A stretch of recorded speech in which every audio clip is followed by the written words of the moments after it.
Welcome to the MMHP and the 989. Podcasting from the Michigan Rock Legends Hall of Fame in downtown Bay City.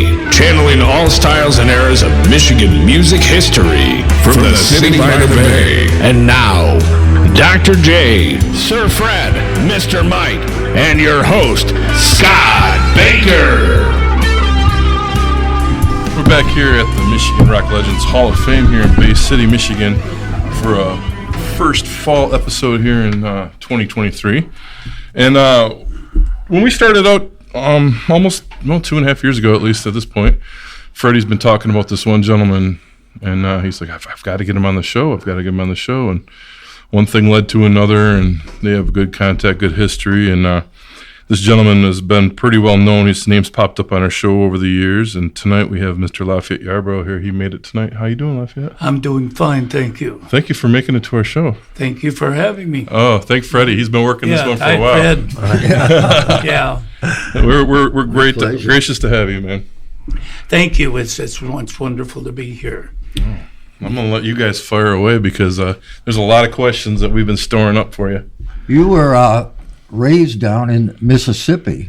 Yes, I was. I looked up that town, Noxapater, Mississippi. It sits right in the central part of the state. It's a town of about 200 people, and actually we lived outside of there, out in the country on the cotton farm. And my father always said that every time our town never grew because every time a baby was born, a guy left town. So, so it never grew. And it did, because the population in 2021 was 385. Whoa. Oh, my goodness. My gosh, almost doubled. They tell me that the welcome sign and the come back again sign is on the same sign. Yeah. So Lafayette, is this where you learned to play guitar? It was. I got my first guitar when I was 13 years old. I ran a little cotton poisoner. You turn a handle and spray the poison out into the cotton to kill the boll weevils. And I made myself up $23, and my mother ordered it from the Sears and Roebuck Company. It was a $24 silver tone, and I'd give anything if I still had that, but I don't. Oh, yeah. Well, who taught you to play, or were you self-taught? Well, I learned a lot on my own, but there was a man across the swamp named R.G. Greenwood that was a fiddler and a guitar player.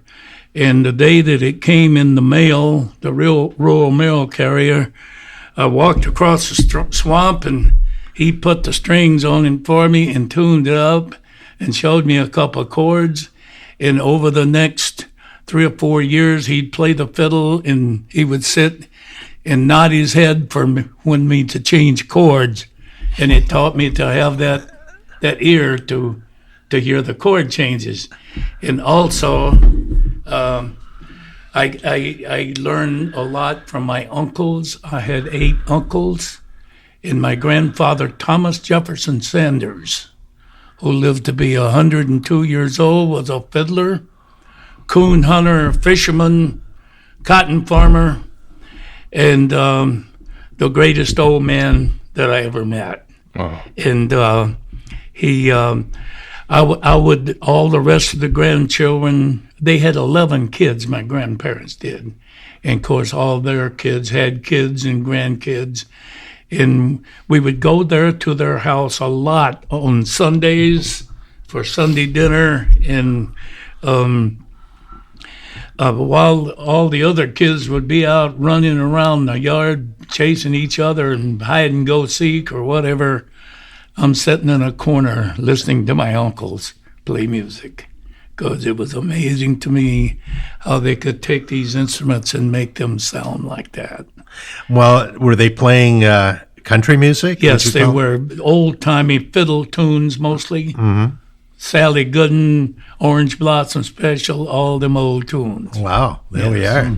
Yes, and some of them were pretty good musicians. They never did it for a living, but as the years went by, there was three of myself and my two brothers, Larry and Marzine. Marzine was the drummer, Larry was a key player, and I was a guitar player and saxophone player and keyboard player, and we all made our living playing music, and for many years. And there's a lot of my cousins in Mississippi that were grandsons of my grandfather also that became musicians, but nobody made their livings off of it except for the three of me and in my family. Three. Was the Grand Ole Opry and the Louisiana Hayride, were those kind of staples that everybody listened to in town? My father got an old battery radio, and we put a wire out a window and hung it up on a pole outside, and we'd get the Grand Ole Opry on Saturday night. But I can't remember listening to the Louisiana Hayride. But Okay. I remember the Grand Ole Opry very well. Well, that had a powerful signal, probably more powerful than the It Louisiana was Hayride. In between, a little static here and there. Yeah. We would listen to Roy Acuff and people like that, and my ear was glued right to the radio Okay. every Saturday night. So was Roy Acuff, maybe if you were looking at a country musician that would have been an inspiration for you, was it Acuff or Hank Williams or Well, any of actually, those guys? my biggest influence in the music business was a guy from Luttrell, Tennessee, named Chester Burton Adkins. Oh, there we go. I never could figure out how he had kept that going with that thumb and those fingers. And one time I was over to my Uncle Marvin's house at Christmas time, and he had bought a EP, extended play, 4 songs on a 45 of Chet Atkins playing Christmas songs. And I says, well, how in the world does he do that? And my Uncle Marvin goes back in the back room and got a thumb pick and put it on his finger. And he says, here's how he does that. Wow. And so that's my first introduction to a thumb pick. And I used one my whole musical career. Wow, there we go. Yes. Yeah. And I still do it today. Yeah, well, Ike Everly, the father of the Everly brothers, was considered an outstanding thumb-picking guitarist He as was. And of course, you had Merle Travis. well. Yes, definitely. And there's a lot of disciples around of all those people. Right. And there's some awful good ones. There's a fellow from Australia that I just love, Tommy Emmanuel, Oh my lord! and he's just totally incredible. Yeah, he's just I watch him and just say, how does he do that? he's to this day he's one of the top. Yes, he is. If not the yes, he top. is. Yeah. Well, what made you decide to move to Michigan after going through high school? Well, I was still in high school my last year, and that was in 1956, and I was 17 years old. Down there back in the old days, if you could do the work, you could make 2 grades in 1 year. So I made the 2nd and 3rd grade. So I graduated at 17 years old, and my father and his 2 brothers heard about a place called Flint, Michigan, where you could make $2 an hour, and that was really something. I think they that saw was big it. money in 1950s. I think they saw it in the Jackson Daily Ledger or something that I can't remember the name of the newspaper, but they said, "Come to Flint, Michigan, and in other words, you'll have money in your pocket." Yeah. And my father and his brothers, they would get in an old Mercury and come to Michigan and work all winter long and then come back in the spring, put the crops in. And by this time, us boys were getting big enough. I'm from a family of 9 children myself, and there's 6 boys in my family. And we would work the crop, and my dad would come back to Michigan. And finally, one year, he got his, what they call it, got his seniority in. He got his 90 days in, and he called up. He came back home, and he told my mama, he said, Hilda, I want you to sell all them cows and sell that tractor and sell all that stuff, and we're going to move to Michigan. And it just broke her heart because she had to leave her her mom and dad and all her family. But we moved to Michigan in 1956, and I was 18, just turning 18 years old. And Okay, 1956. So Elvis really enters the picture big time in 1956. Was he someone that you were into in a big way? Yeah. I tried to imitate him and stuff, like a million other boys did, And my brother and I went to a hitchhike to Meridian, Mississippi, to a Jimmy Rogers Memorial one year. That's about 35 miles from where we're from. And believe it or not, we're walking across the street and we meet Elvis, Bill Black, and Scotty Moore walking the other way. And I says, "Hello, Elvis," and he go, "Hello, boys, how you doing?" So believe it or not, I spoke to Elvis. Oh, that's great. Wow. And I never forgot that. Yeah, with the famous trio there, Elvis, Scotty, and Bill. Man. Scotty and Bill, and that night at the big show, he followed a guy named Hank Thompson and the Brazos Valley Boys, which had about 4 fiddles, twin steel guitars. He had about a 16-piece band. And Elvis came out and he said, "I'd like to introduce my orchestra to you folks." He said, "This is Bill Black and this is Scotty Moore." And I'm sure he brought down the host, too. Encore after encore. Yeah, really. Yeah. With 3 people on stage. That's awesome. Yeah, that would have been really something to see him back in those days. Yes, it was. Yeah, wow. And so we got to see him live, and then got out on the road and hitchhiked back home. Yeah. So you moved to Flint. Moved to Flint. Yes. That's when you start playing professionally, right? Eventually, anyway. I did. I was there for a little while, and my dad brought a fellow home from the shop where he worked, and he played mandolin and sang real high tenor. His name was Red Mashburn, and he liked to do bluegrass music. And so we got a little bluegrass thing together, and we did a lot of the 2-part harmony, Louvin Brothers songs, who was just great. And I always said that, Red Mashburn, he can't sing so high, he could sing tenor to a brake squeak, And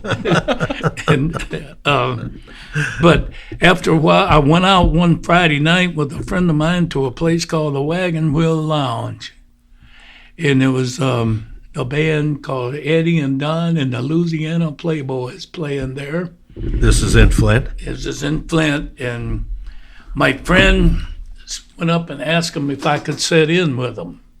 So they said yes, so I got up and I played a Chet Atkins song called Rainbow, and I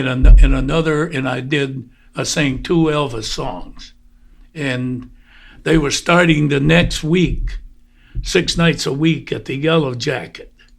And they already had a guitar player, but unfortunately for him, I got that job starting the next Tuesday night, a 6-night a week job, making $10.50 a night. That's $63 a week. Oh, man. And so that was, but that's as much as I had gotten a job at General Motors by then. And that's as much as what I was making in the shop. Right. So that was my start in the music business. Well, being able to kind of imitate Elvis Presley probably didn't hurt you No, it when it came down to getting that job. It did not, and I tried to do some of the action, and wear the clothes that he wore as much as I could afford at the time, and but it was that's how I started out, and about 6 or 8 months later, there was two partners, Eddie and Don.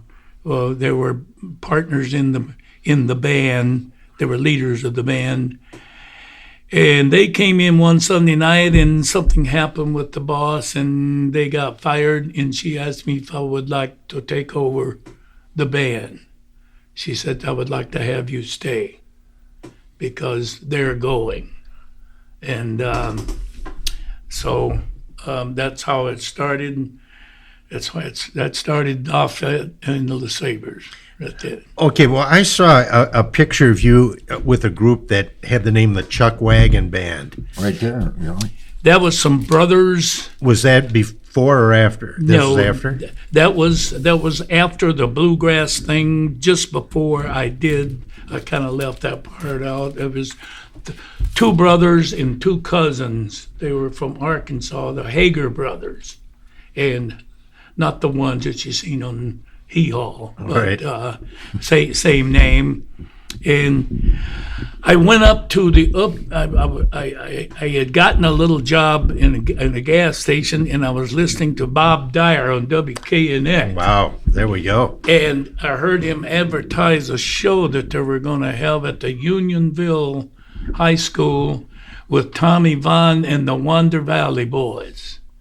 And so I talked my mom and dad into taking me up there, driving me up there, and I sat in with them and did a couple of tunes, and during the dance part, and they did, of course, Tommy Vaughn. He had a pretty good show band. He did good shows, and it was a big band. He had two steel guitars, and pretty big band. It was very good. But I met those Hager brothers. They happened to be there that night, and they were looking to put a band together. And the band that you saw with the Chuck Wagon thing, there was a man named Les Emery that owned the Chuck Wagon. It was a famous restaurant in Flint, like a steakhouse. And he also booked some bands, and he had he owned a recording label, Chuck Wagon Records, and he booked us for a while, and that we didn't record for him, but that was the band that you saw. So he would get some kind of like advertising for his restaurant because you're playing and around. Right? He'd book us all up through the thumb area. So, but what year is this, Lafayette? This would be 57, 58, right along there, 57 probably. So it was right around that time or shortly thereafter that you recorded that great little rockabilly song, Cool, Cool Baby? Well, it was right at this time. I had met this man named Billy Martin from Pontiac, and he knew a man from Detroit named Mr. Bartley that owned the Bart label in Detroit.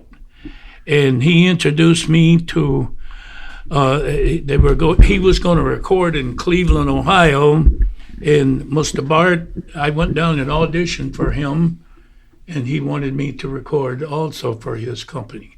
And he was paying for this session in Cleveland, Ohio, for the two of us, Billy Martin and his band, and I, and some guys that I took with me, and that's how that came about. It was that song. They took me down to the projects in Detroit, and it was a really nice gentleman, a black man, a blind man named Jimmy Rollins, that was writing songs. and I don't know if he ever wrote anything for the Motown people, but he was right in there to where all the Motown people came from. Around Yeah, I don't remember his name associated with Motown, but that was his song, Cool, Cool Baby? Yes, it was. Well, that's a pretty good little rockabilly song. Well, it stirred up a little excitement, Yeah, well, Fred probably knows more about this, but that 45 is pretty valuable right now, isn't it, Fred? I think so. I've heard that. I bought the other one here, the one that was reissued on port. Now, we did that at United Sounds in Detroit. Oh, okay. Cure for Your Love. Paid for the session ourselves, but there was a man named Bob Cloud in Flint. He's the man that took my wife Vada to Nashville. We'll get into that a little later, but he took her to Nashville. He had the connections there to record there. And he also took Jimmy Edwards, Jim Bullington, his name was, who did Love Bug Crawl. Oh, yeah? Yes. Mr. Cloud took him to Nashville, and he was always going to take me, but he never did. Just never got around to it. Never got around to it. I guess he got busy. He was too busy with my wife Vada there. He took her to Nashville, and she recorded for Mercury and United Artists. Yeah, wow. And she used all the A-team down there, Chet and everybody, Yeah, that's fabulous. Yes. Okay. So, let's see. We covered the Chuck Wagon Band. Lee Hagar and the Rhythm Rockers. This is that group that you then joined, right? That's the same band. Yeah. Oh, okay. Oh, that is? That's Okay. all That's right. the same band, yes. That's the same band. Most of them that was in the Chuck Wagon Band, I think we added one guy there. Anyway, I'm still... Yeah, there's more in this band here. Yeah, and I'm still friends with. There's only one of those guys that's left with us now, Yeah. And, but I'm still friends with him. He lives in North Carolina. Yeah, that's very Lee nice. Hager, the leader of the band. You also, I don't know if it was later or not, but you recorded an album Yes, with Johnny Powers we from did that. Detroit. We did I that. got to know Oh, I'm later sorry. on. I'm sorry. No, Johnny Powers. Johnny Powers, Mike Balvano, or something like that. That's United Sounds over in Meade, Michigan, and we did a. We were doing the nightclub circuits, and our most requested song was a tune by I can't remember, the Double Shot of My Baby's Love. The Swinging Swinging Medallions. Swinging Medallions, Yeah. you got it. And so we did that album, and we were trying to think of a name to call our album, so we just called it A Double Shot of Lafayette and the LaSabres. And we put that song on there. Wow, that's great. That was just a song. That was just an album that mostly that we just sold in clubs and stuff Right. where we worked. Everybody was doing that. Were you writing any of your own songs at the time? I'm not a writer. Not at all. No, Okay. not at all. Is that the only time you worked with Johnny Powers? It was, yes. And But years later, and just more recently, I know that he has passed on right, now. just not too but long ago. I got a couple of calls to do something that Johnny was doing, some of these rockabilly things Right. over in Europe. Right. And Roller Coaster Records. I can't say why I never did them. Maybe I thought my career was kind of over, but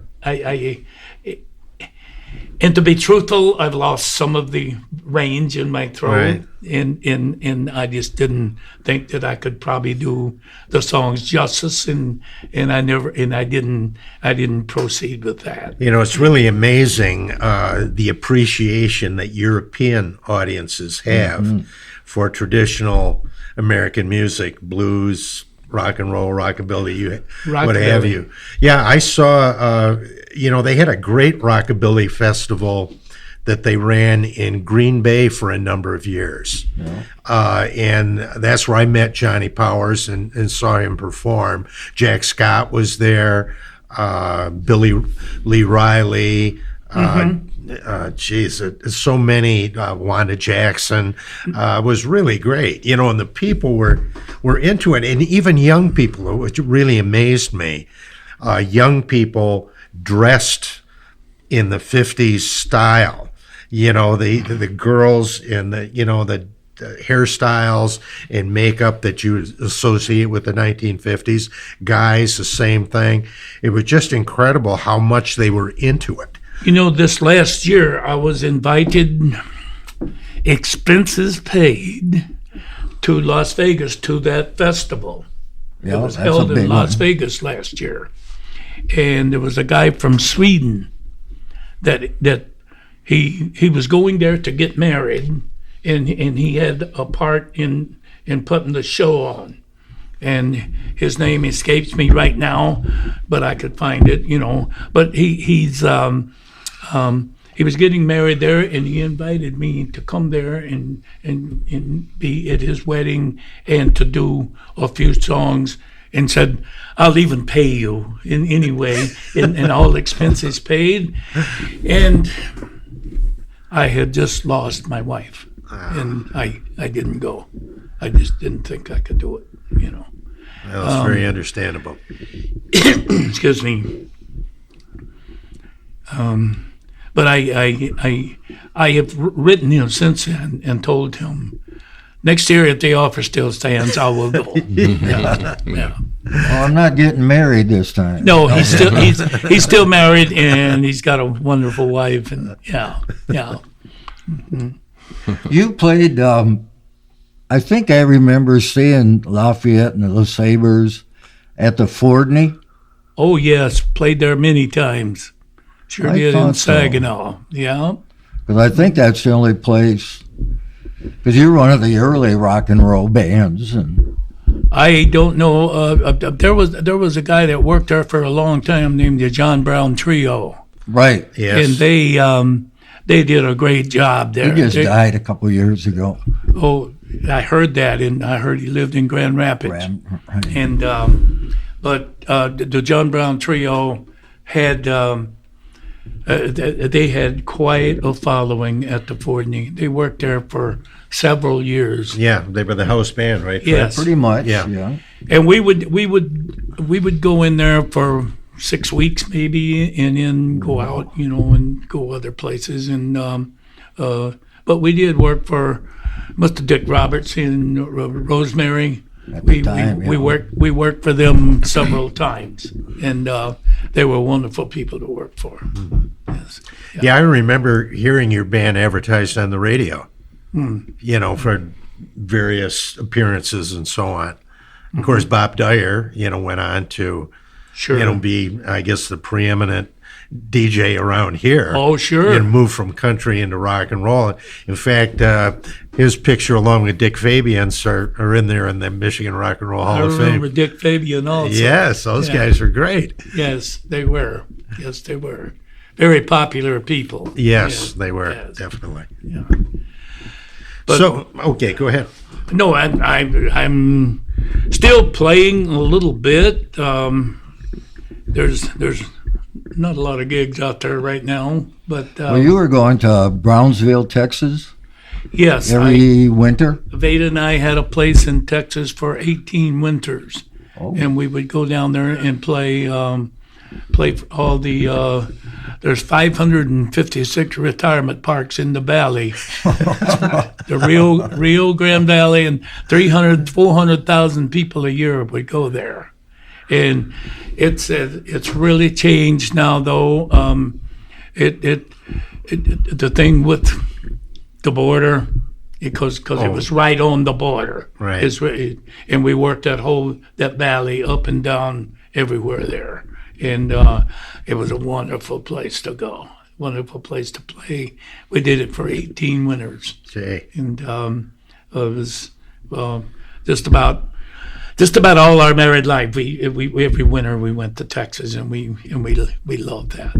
Yes. Now, before that, and this would have been probably after Lee Hager and the Rhythm Rockers, is when you formed Lafayette and the LaSabres? Yes. We worked. That was formed at the Yellow Jacket. Were any of the same guys in Rhythm Rockers? Did they go with the LaSabres? No, just all the people that were in that band. My friend, after I formed that band, Don came back. The one of the leaders from the other band. He learned to play bass, and he came back and played bass with me. And I brought my brother in. We didn't have a drummer before. Played country, but with their band. Mm-hmm. And I brought my brother Marzine in on drums. He was just starting out, and we brought in an organ player named Carl Pearson. He's the guy that did like the Freeway thing and Cure for Love. He was with the band when we recorded the record that you have there. Yeah. Oh, okay.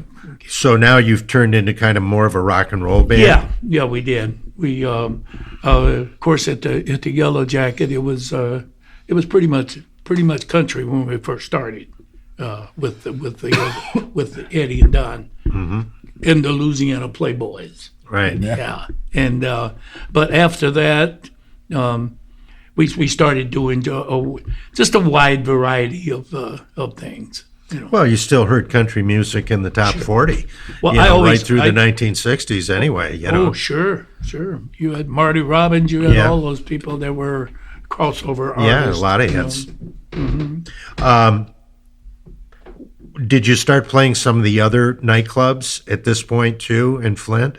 About this time, we moved from the Yellow Jacket down the road about a mile to a place called Beecher Gardens, and that was a really hot spot after we went there, and we played there about 18 months, and then we decided we wanted to go on the road.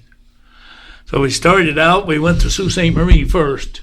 Oh. To the Northview Lounge across from the Locks, and we played there. And then I remember our second job on the road was the Satellite Lounge in Port Huron, Michigan, and from there was Woody's Lounge in Burlington, Iowa, and then from then on there was Club Peoria, and in Peoria it was Rockford, the Stardust in Rockford, Illinois, and just everywhere. You know. So we're kind of playing at this point Michigan, Illinois, Ohio, maybe Indiana.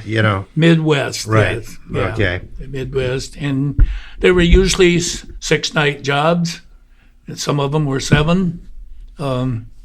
I remember in Illinois, we played from 9 to 3 every night, a 6-hour gig. Whoa. Every night. Wow. Yeah. It was brutal. It was. Wow. Yeah. And plus a Sunday afternoon matinee. Wow. Yeah. Yes. Oh, boy. So how did you travel around? Did you have a station wagon, a van, or did you have a trailer for? We had a van with Lafayette and LaSabres on the side of it. Wow. We need to see a Chevy picture van. of that. And one guy drove the van and the other guys. But at this time, most of us were married, and we had a child or two, and we'd take our family with us when we could. And everybody would drive their own car, you know. All right. But it's we did a lot of work in Canada back then through the Harold Cutlass Booking Agency out of Hamilton, Ontario, Canada, and we made some of those brutal trips, like finishing 2:00 in the morning in Burlington, Iowa on a Sunday night, opening Monday night in Hamilton, Ontario, Canada. Oh. In the winter? In the winter. It could have been. Yes. Oh, man. That's just some of the places that I remember that we did back then. Do you have any photos of that van that we can send to us for the podcast here? I'm sorry? A photo of the van, of the tour van? Some pictures? Do you have any pictures of it? I do not. I do not. I wish I did. Yeah, back in the day, just like I know in the museum, people did not bring cameras around with them. It's not like today where you have your phone. And everybody's taking a picture of everything. Yeah, so that you just didn't think of, bringing a camera with you and taking shots like that. If I could have just known back then, all the years that we were going to be in it, and all the things that would be exciting to see now. The just memories, pictures of the clubs you played in, and so on. Yeah, I have a lot of that in my scrapbook, though. I do have a lot of pictures of the bands made inside the clubs, and in my music room at home, I have a lot of pictures of all my bands over the years, the different members, and a lot of the places that we played. Well, Lafayette, you married a Bay City girl. Where exactly did you meet Vada? Well, when we worked the Yellow Jacket, her name was Vada Bell Linton, her name was, and she was probably the best girl singer that I've ever heard. And I'm just a little partial, I guess, but her parents would bring her down to Flint with the Yellow Jacket. They were friends with Eddie and Don. Her mother was a booking agent around this area. Wow. And she booked a lot of the Opry shows around here. Now, that's Vada's mother? Vada's mother. Really? Yeah, yes. Okay. Wow. And she would book Vada on those shows, and they'd always laughed that my mother never ever paid me, she said. but anyway, they would bring her down to Flint, and she would sing on the weekends. She was still in high school. She was 16 years old, had the most beautiful long red hair you ever seen. and then Mr. Bob Cloud got her that record contract in Nashville, and she left. And I didn't see Vada for 40 years. Really? Yes. And she lived in Bay City, and of course I was traveling around the country playing music. And she was in a restaurant in Bay City, and she heard someone talking about my band. And she went over and asked them, do you know these people? Are they still playing? And they said, yes, they are playing down in the Flint area. And so she, one day I came home from somewhere, and there's a message on my recorder saying, "Hi, this is Vada. You remember me?" And she, about 3 weeks later, she invited me up, and I brought my guitar and my piano, and we did a few tunes together and went out for dinner, and 2 years later we got married. Well, take me back to when you first met her. Were you kind of like sweethearts back then? No, her father wouldn't have let a guitar player get it within a mile of her. Yeah. She was just a beautiful little 16-year-old girl. And then she went to Nashville, and like I said, she never got that hit, but she should have. Yeah. Well, you must have made some kind of impression on her. Well, she said so. That time I came over to your house and heard you and Vada and Bob Bender play. Yes. Mm-hmm. That was a beautiful. I had hair on my arms that was sticking up. Well, she did that song, "What a Wonderful World." Oh, she could do that to you. Yeah. Beautiful. And, we did 4 CDs together, because at our own expense. We didn't do them for a company, but we did those too. And then you would sell them at your performances. Sell them in Texas. We sold lots of them, and I still have some of those, and perhaps we can maybe get some of those in there.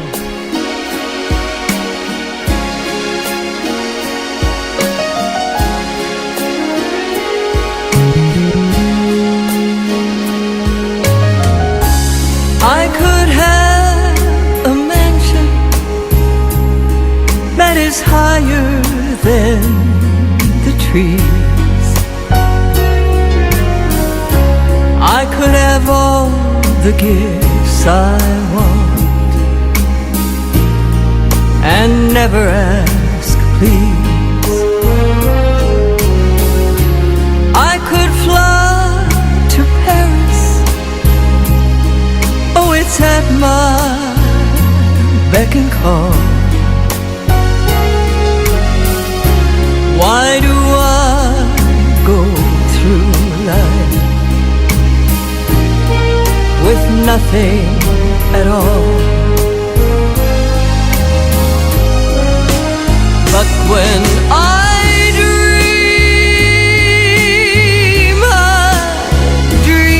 of you.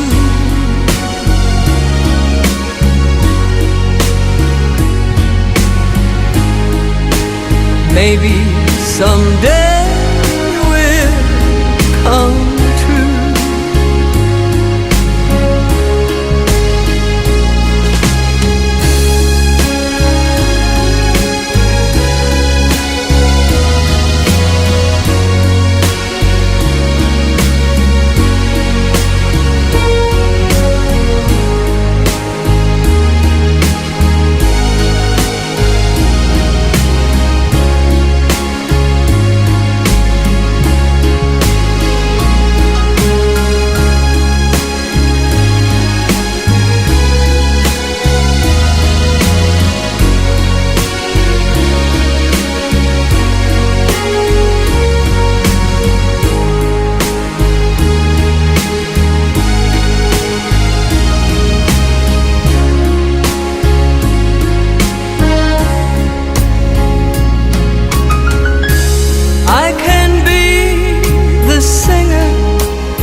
Clown in every room. I can even call someone to take me to the moon.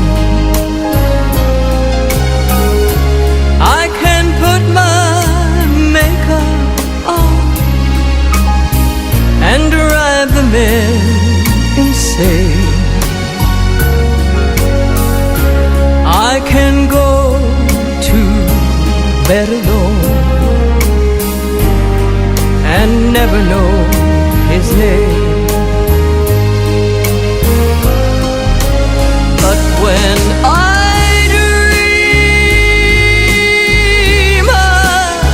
dream of you.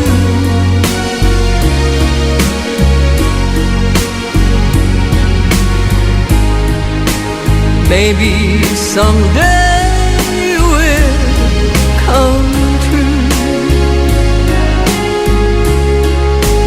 But when I dream of you.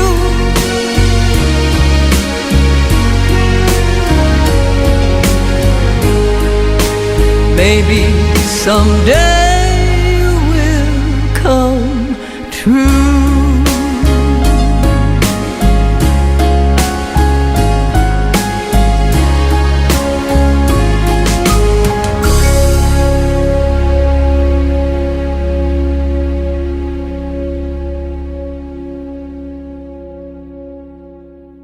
She did a wonderful version in Nashville with the Anita Kerr singers and the Jordanaires with the high singer Millie Kirkham. You know that name? Yes, indeed. Anyway, sang with Elvis back in she did. Las Vegas. She did, and she she did a wonderful version of "I'm a Fool to Care." Oh, that's such a great song too. Yeah. The old Les Paul Mary Ford too. Right, and everybody recorded that one, Ink Spots, and she was was great. a 16-year-old girl, and she would make you cry. That's awesome. Yeah. But unfortunately, we had 22 good years together, and we would go to Texas every winter, and we would travel out in Canada, played out in Canada. We went to Ireland, we went to England, and did just some little local things over there, and did a couple little pubs, and and then COVID came along, and Vada got COVID, and Oh gosh. yeah, and she passed away, a year and a half ago now. Yeah. Yes, that was a very tough Yeah. time it for is. everybody, and Yes. all over, not only the United States but the world. Yes. Wow.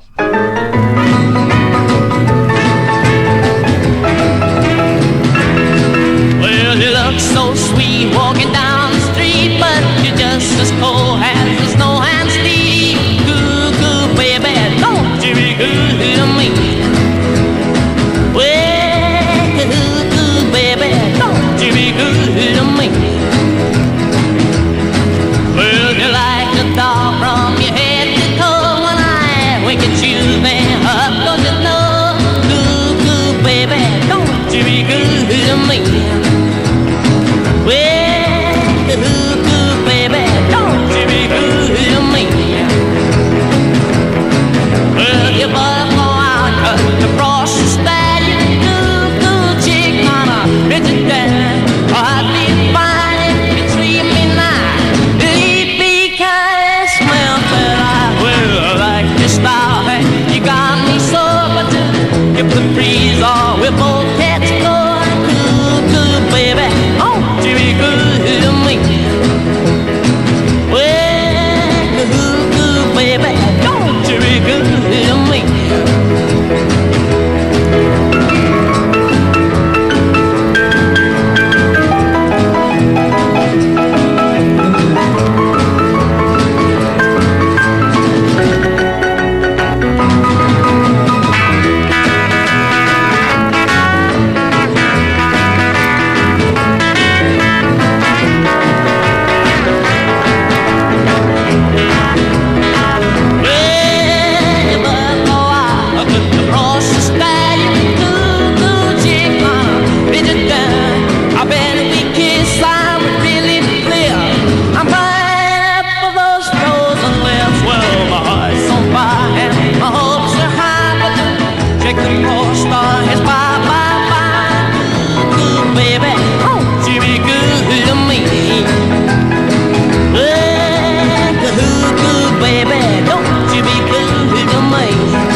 Talk about those recordings on there. this record here.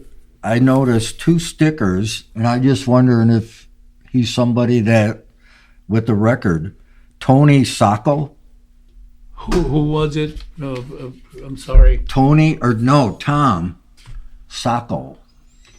I don't know who that is. It could have been just a guy who owned the record. Yes.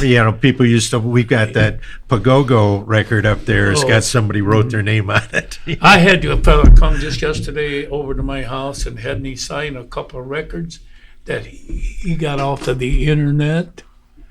Somebody's how I got bootlegging this all my one. stuff. Yeah. Even the double shot of Lafayette LaSabres album, he had a brand new one. Wow. No kidding. Cover and everything. Really? And That's real hard to find. yeah, it is. Well, that's But- why they're bootlegging him. Yeah. Wow. And charging probably a lot of money. Well, that's not for here, but I guess. But he told me he paid a lot for it. Cure for Love was written by Del Vaughn. Dale Vaughn, my Now- friend. Didn't he write, like, in the future, like the Michigan Outdoors theme song? Or He something? did. He was one of the guys that did the Michigan, whatever the name of the show was. Michigan Outdoors Yeah, it was something like that. with Morton F. Did no, he do that one? No, it was think it not was show. after. It was a different show, but it was the same format, And Del Vaughn is a friend of mine that many years ago, when I was 18 years old, I had just come up here and got a job at General Motors for a little while, and I met him in there, and he was going to go to Fortune Records in Detroit and record. And I played lead guitar on his record of Rock the Universe, it's called. Wow, how about that? Are you familiar with that song? Yes, and he did, was it Rock and Roll Grandpa? Was that another one of the Del Vaughn's other songs? He recorded a number of things for Fortune. He did, but I only played on the one. Wow, Rock the Universe. How about that? I played guitar on, and he did.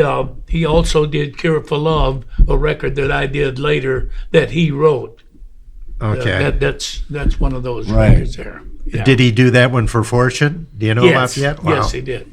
Yeah. Yeah, Fortune was an interesting label. You know, there was just a lot of different people, a lot of different styles of music on there. I just read a whole book that was just came out. Mind Over Matter? I have The red one? Yes. Yeah. It's taken me forever to get so through it. interesting, and it took me back right into that old beat up studio. That's what I was going to ask. It was just like a little building, the cement block building that they didn't do a lot to the inside of it. No, all the pictures look pretty primitive. Yeah. So, did you get a chance? Well, you probably must have met Devorah. Pardon? Devorah Brown. Yes, the Browns. Yeah, Sure. and Jack. Yeah, Must have- must well, have been- Devorah ran most of the sessions. Yes. I understand. Yes, she did. And Jack was the guy who kind of, went out and pushed the records. He did, and they. She was the power behind the whole thing. She was, yes, quite a lady. Yeah, it was really an incredible story. So did you play music through the 70s, 80s, and 90s, and that's all you've done is play music the whole time? Yes, I did, but I had also, after I came back to Flint and quit traveling, I put my last band together with my brother Larry and a couple other guys, and we played the club circuit just around Flint, and I had a couple other businesses going. I had a like a lawn business, and also a lab cleaning business that I had some ladies that worked for me that did that. You know? Wow, okay. But I was also in the lawn business along with play music. Okay. So you kept busy on a lot of different avenues I did. outside of music as time went on. Yes. I was curious if you played music your whole life. I'm like, this is incredible. Well, I played music for a living most of my life, so but I would say the last 20 years I've had some other things going, and now of course I'm retired. Yeah. Yeah. And, So you haven't played really since Vada's I passing? play a little bit at some of the senior dances, like Burton seniors and Davison seniors. They have dances, and when I get a call, I play piano in this one band, and so I do a little bit, and I play in church too. Okay. So, yeah. Nice. Who are some of the bands that you've shared the stage with throughout your time from Flint onward? Michigan bands that you're like, boy, we got to have a great show with those guys. Anybody stick out to you? Not really. I didn't. I did do a show one time with Jackie D. Shannon for Bob Darr, I think it was, at the Saginaw Auditorium. Wow. We backed at one time when I had our country band right after Eddie and Don left. We did get a few jobs backing some of the Nashville artists that they would bring into mostly the nightclub things, not the big auditoriums, but the nightclub thing. We worked with a guy named Billy Walker, I remember. We worked with Marty Robbins. Really? Buck Owens didn't have his own band when he first started, and they would bring them in and they would hire us to back them to do their Buck shows. Owens, Marty Robbins, I'm familiar with them. Yeah. Okay. Yeah, so that's played with some pretty big time people. Yes, yes. Do you have any footage of you performing with them that's No, out on the internet no. somewhere that you've come across? Or I do not. No, I got pictures of me with Jimmy C. Newman. Remember him? I've heard of them. Yeah. And there's a photo of you with the Everly Brothers, you said? Yeah, with me and the other brothers. Where did you happen to meet them? We were playing a place called Shula's down in Niles, Michigan, down by South Bend, Indiana, and they came in for 6 nights, 6 days there. Mm-hmm. This is after they were, they weren't quite as big as they Yeah. used to be. They brought them in, and we were the house band there, and we didn't back them. They had their own 3-piece band that backed them. Of course, they played their own rhythm guitars, Right. But we played with a lot of people there. We played there with, with Dinah Washington. Whoa. We played there with, we were just a house band. We didn't back her or anything. But Buddy Rich came in for a couple of nights and while we were there. And there was an old boy that came in from Florida that I enjoyed working with. You ever hear of a guy named Wayne Cochran? Oh, yeah. Yeah. Wayne Cochran and the CC Riders. That's right. Did he have his whole band with him? His horn band. Oh, yeah. That hairstyle of his. Oh yeah. And White James Brown. That was a wonderful. That was a wonderful time. He was there a couple of nights.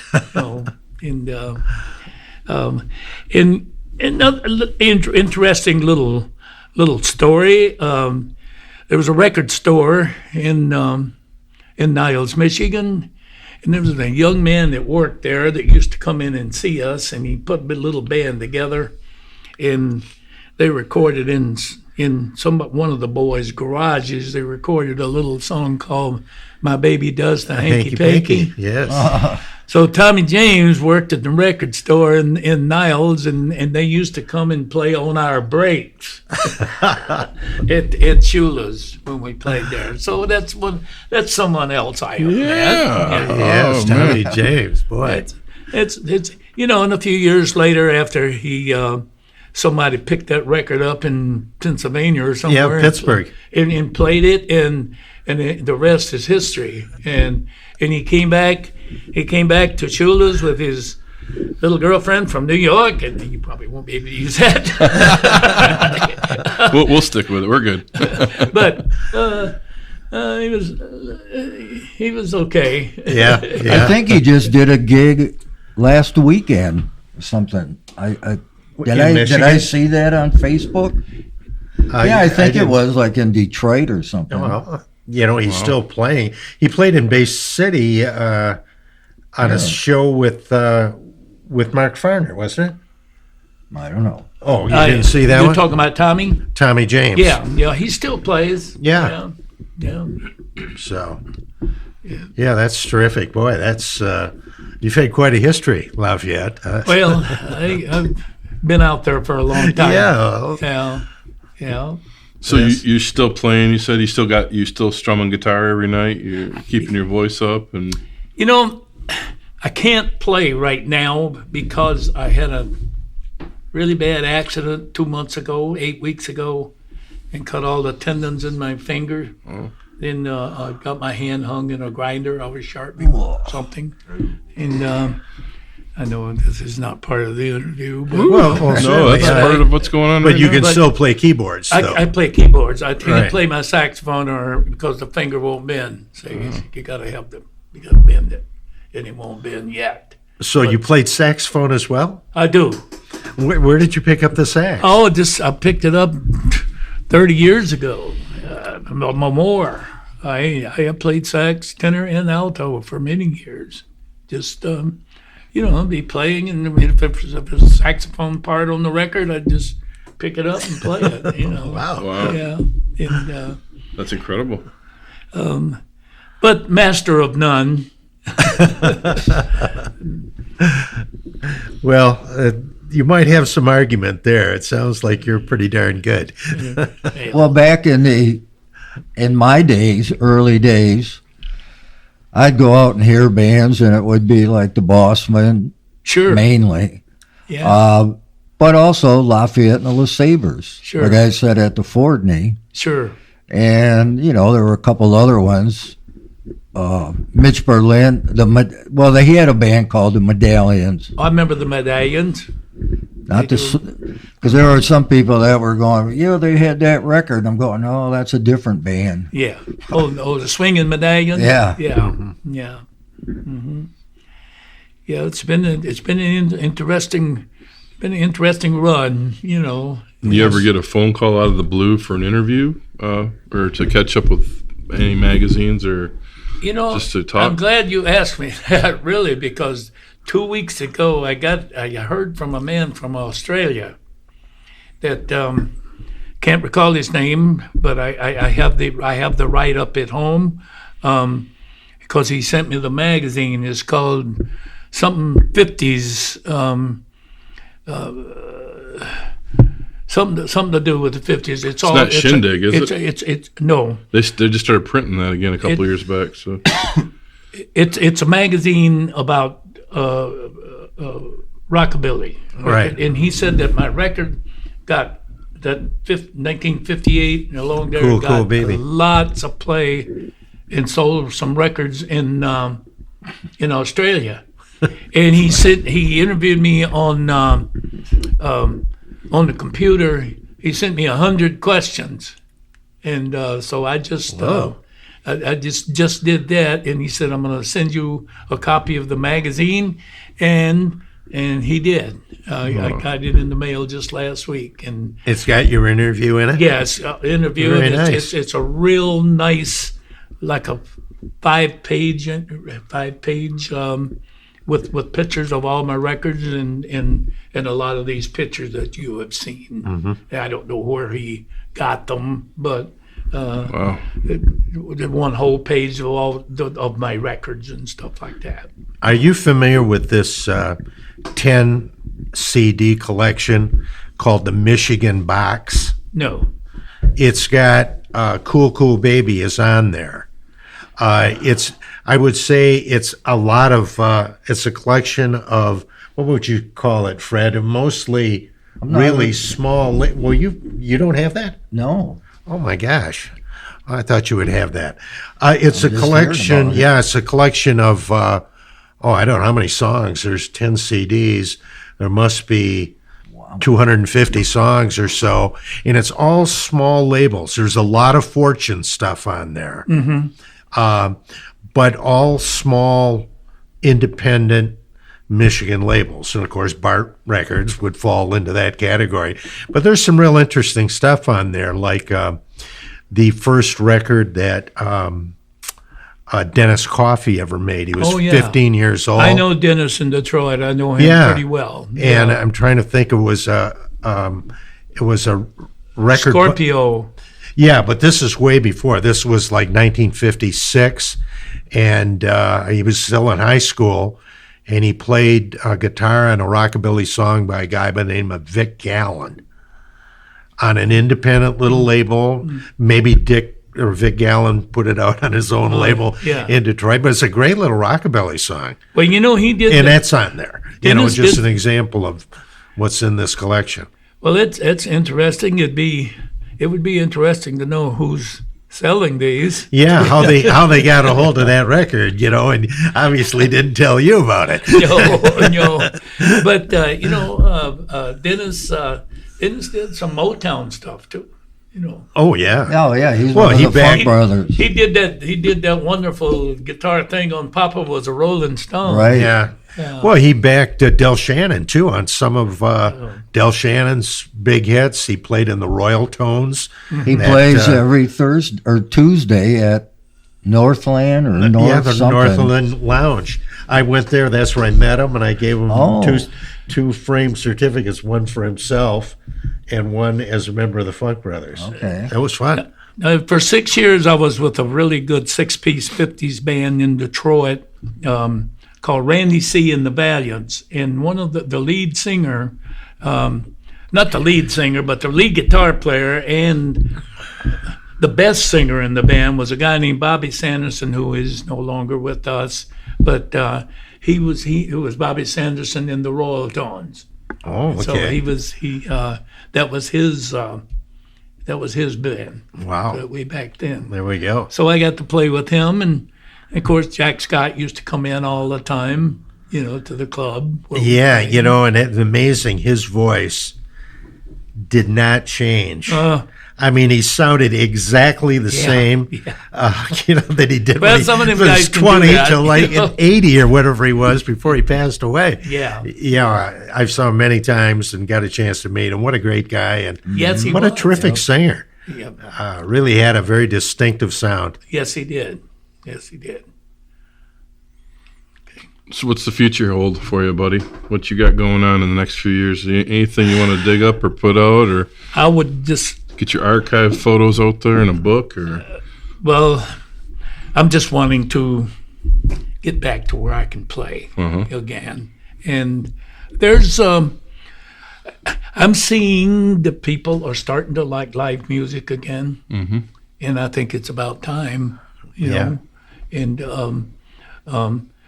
of course, at this point in my life, I don't want to work the bars anymore. The nightclubs, right? That's not. Yeah. That I can't do. Well, that I think it's a totally different scene. Wouldn't you say, Scott? Absolutely. I mean, it's nothing like it was. Mm-mm. But whatever comes along, if somebody wants me to play in their church, or somebody wants me to play on their record or whatever, I'll be glad to do that. Awesome. Awesome. And but usually when you get up this age, it's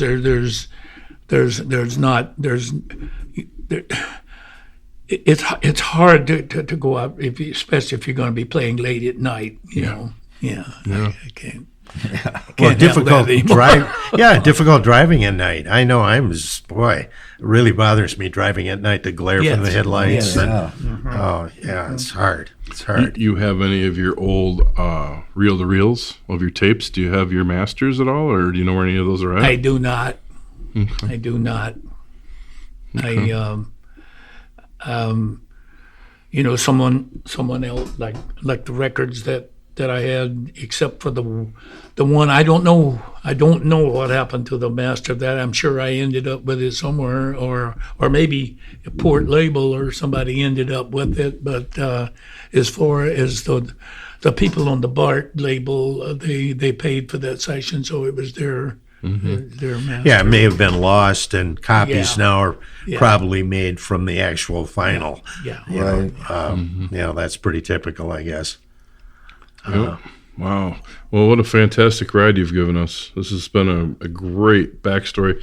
I mean, usually we get people saying they started at the Beatles and moved on, and you started with the Elvis thing. And before Elvis. Even before Elvis. To have your story has been very important to Michigan music, and we thank you. Yeah, and thank you so much for having me. I appreciate it so much. And by the way, you mentioned the Beatles. Yeah, we bought the Nehru jackets. Yes, we did. Absolutely. Yeah, that's a great story, Lafayette. I mean, certainly it's worthy of a book, I think. Oh, that's what I was thinking the whole time. I'm like, oh my gosh. I mean, that's just the whole story right from the beginning, growing up in a small town in Mississippi and all the things you've done over the years. Pretty amazing. That Searching for Sugar Man movie came out about the South African, finding that music. I wonder if Australia was your hot spot. Right. And they need to do your movie and you.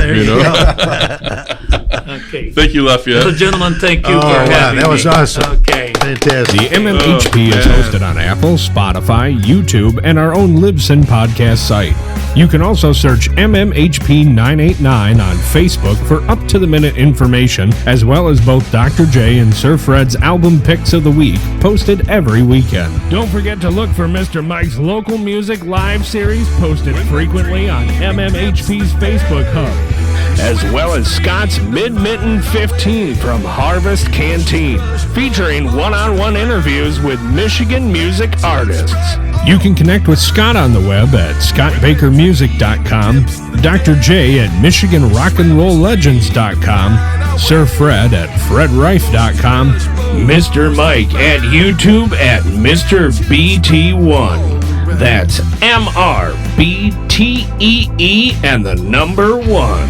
Brought to you by Michigan Rock and Roll Legends, located both inside the Bay County Historical Museum on Washington Avenue, as well as Scotty's Sandbar on Evergreen Drive at the Bay City Middle Grounds. On behalf of our hosts, Dr. J, Sir Fred, Mr. Mike, and myself, this podcast wouldn't have been here without the voice of the MMHP, Mr. Eddie Switek, the generosity of the Bay County Historical Museum, which hosts the Rock and Roll Legends Hall of Fame, as well as this podcast, Mr. Alan Garcia, all of our guests, and especially to the listeners. We want to thank you. We did a song that we called it our song, and it's called "When I Dream of You," and that's on one of our CDs. And if you want to add some music to this to maybe emphasize a little something. Yeah. Did you guys write that? Pardon me. You guys wrote that? You wrote that? We did not. Oh, okay. We did not. Okay. No. It was recorded first by Crystal Gale, Loretta Lynn's Sister, right. Yep. I saw her at Don't the make my WKNX brown eyes blue, festival. right? But Vada Her did long the hair was, and she was natural. Just it a is. Vada beautiful. did the song. I mean, you would have to hear the two compared to each other to make your own decision. But Vada did it so much better. Okay. And, Well, we'll make every effort to play that one, right? Scott? I'm glad. I'm still recording, so these are my notes here. So, any other things that you would want to pop in on that? I mean, I think something from the early days. What was that? how about Cool Baby Cool. Cool Baby We should Cool. have that one on there. I'm trying to get some gigs myself. Oh, I know it's really hard. It's Well, especially for a washboard. How about are you and Ziggy going to work together, you think? Yeah, we are, Okay. but don't have anything. I was Yeah, but I mean, that's a good combo, you two, I think, right? Yeah, he wants to learn. Finally, I met someone who wants to do some Caribbean tunes. Well, So okay. he's learned some Mento tunes and some some I was- Hawaiian. Well, I stuff. would think, like next summer, that would be a real nice music. That's kind of like summer music. Because in Ann Arbor, when I lived down there, I got the Caribbean band all kinds of pool party gigs That was in the 90s, right? in the 2000s. Did you? Okay. You always mention that, but I thought, maybe for whatever reason, did that end when you moved away? No, Oh, okay. ended when Steven Springer died. Ah, 2012. I thought that I could go back to Flint. I was gone from Flint for 22 years and didn't play locally, except for Vada and I did do some of the assisted living places, down there. But as far as playing out in the public, it was about 22 years that I was gone.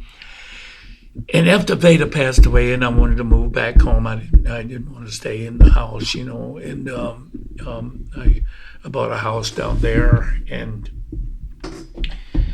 it just didn't work out that I could go back there and get in the music business again. There's about 5 guys down there in one band. They got a bass player, lead guitar player, a drummer. Half the time they don't even use a key player, but they got all those little dance things tied up, and it's like a little click. Oh, And they don't let you in. They don't let you in, and that used to be my town. yeah, right. Right, let me in. That's my gig. Let me Yeah, in. give me All a you break. need is a keyboard player. Give me a break. Give me a break. And they do hire me sometime. They do hire me sometime. I think they feel sorry for me. There was that one Flint Entertainment magazine that came out in the 50s, 60s. Oh, the high spot. That's it. And you were on the cover. I We saw were a copy. Of course, that thing came out every week for years and years. Yeah, but and it years. was, Yeah, the entertainment Well, it's thing. according to what, if the club owner want to buy the cover. Oh, yeah, okay. All right. Yeah. You have anything that we could get into this room in here? Could we? Maybe. I don't know. Maybe. We'll just have to see. Oh, okay. Well, I just wondered. Yeah, because, it just depends on. Like with my old record there. Yeah. I noticed you got some stuff in there. All right. Yeah. Yeah, we'd have to get some kind of a display Okay. together. So I'm open to any ideas. Yeah. Well, let's do it before you have to do my my gravestone. Okay, I promise you, we will not put your gravestone in here. Yeah. That's the first I've heard that one. Well, I'll tell you what, that is Very good. That is wonderful that you have that. My God, who's got something like that? Well, that's it. It's unique. That's for certain. Gary's looking for the coffins now. It's going to be the next thing. We're just going to keep the Halloween theme here, Yeah. The ghost of Frankie Lyman There wandering it is. through the gallery. There you go. Yeah, what I was promote it getting for at is, Halloween. like we look for certain displays, like the one we just put up deals with bands from the Upper Peninsula. Oh. So we've got 3 bands that are in the Hall of Fame, and we collected memorabilia from those bands for a display. So that's kind of what you're looking for, a display. Who would that be? Not that you. Is it? Well, Yoopers? these are rock and roll bands. Rock and roll bands. The earliest one is the Galaxies, and they actually they recorded on the same label as Jack Scott, not Carlton, but on Guaranteed, which was a subsidiary of Carlton. Oh, I didn't know that. I think we're talking about this in the new podcast. They're from Ironwood, way west yeah. of in the UP, and then there is the XLs, and they recorded with Ollie McLaughlin, who discovered Del Shannon. Oh, And you remember Barbara Lewis? yes. He produced all Barbara Lewis's stuff. He had his own labels. Remember the Cool Jerk? Yeah. That was on one of Ollie's labels. So Cool Jerk. Cool Jerk. Remember man. that? Yes. Remember that dance? That was the stupidest dance. That's right. My God. And who was the other? Oh, the Riot Squad. They're from Escanaba. Wow. Rat So, Squad. Yeah. We in our new podcast that just came out today. You were mentioning that. That was from January. Well, right. We were talking Perfect about timing. Well, this has been really interesting, you guys. I hope I didn't talk too much. No. No, you that's kidding? what we're here for. Yeah. You're just supposed Wonderful to spill all the beans. stories. That's awesome. Yeah. Oh, thank you so much. You're welcome. Oh, that was great.